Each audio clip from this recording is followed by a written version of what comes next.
Quotation behind the story. జననం అన్న topic మీద మనం కొటేషన్లు చెప్పుకుంటూ బ్యాక్గ్రౌండ్లను చెప్పుకుంటూ వస్తున్నాం. ఇవాళ మనం మరో కొటేషన్ జననానికి సంబంధించి, అంటే జననం అనే సబ్జెక్టు మీద మనం మరొక కొటేషన్ చెప్పుకుందాం. జననం ఒక హింస, మరణం ఒక మహాహింస. జనన మరణాల మధ్యదే సుఖ దుఃఖాల డోల. నేను మరోసారి చదువుతాను. జననం ఒక హింస, మరణం ఒక మహాహింస. జనన మరణాల మధ్యదే సుఖ దుఃఖాల డోల. డోల అంటే ఊయల. సుఖం వైపు దుఃఖం వైపు మన జీవితం ఊయలలాగా ఊగేది అని ధ్వని. జననం ఒక హింస. కొంచెం అవగాహన ఉన్న ప్రతి వారికి శిశువు పుట్టే ప్రాసెస్ తెలిసి ఉంటుంది. ఎంత హింసాత్మకంగా ఉంటుందో శిశువు పుట్టడం.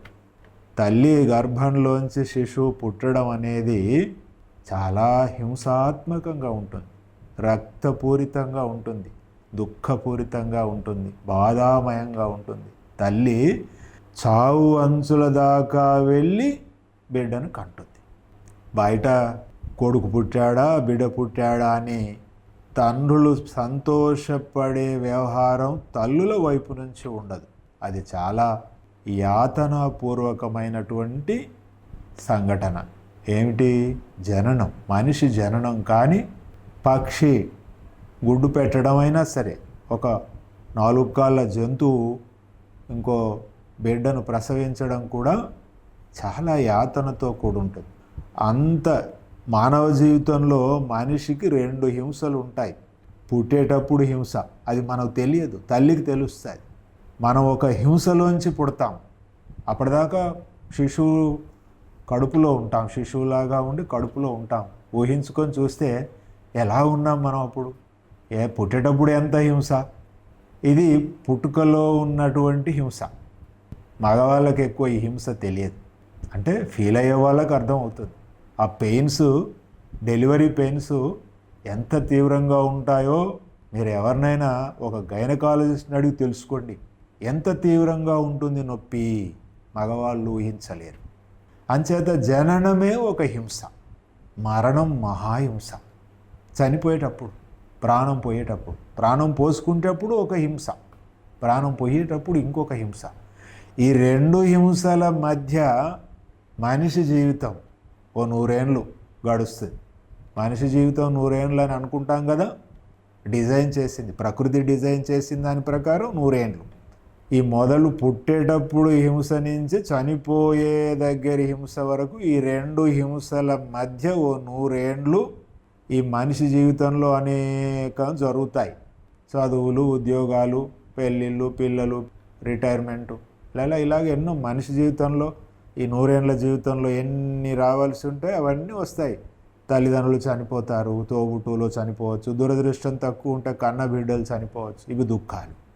సుఖాలు ఉంటాయి, పెళ్లి చేసుకుంటారు, ఏదో మీకు కొడుకు పుడతాడు, కూతురు పుడుతుంది, ఉద్యోగం ప్రమోషన్ వస్తుంది, చదువుల్లో బాగా సక్సెస్ అవుతారు, బాగా మార్కులు సంపాదించుకుంటారు. ఇవన్నీ కూడా సంతోషాలు లేదా సుఖాలు. ఒక సౌకర్యవంతమైన ఓ ఇల్లు, మంచి ఇల్లు కట్టించుకుంటారు, అన్ని సౌకర్యాలు అమర్చుకుంటారు. అలాగా మీరు ఈ సుఖాలు ఏర్పాటు చేసుకుంటారు, ఈ సుఖాలను కూడా అనుభవిస్తారు.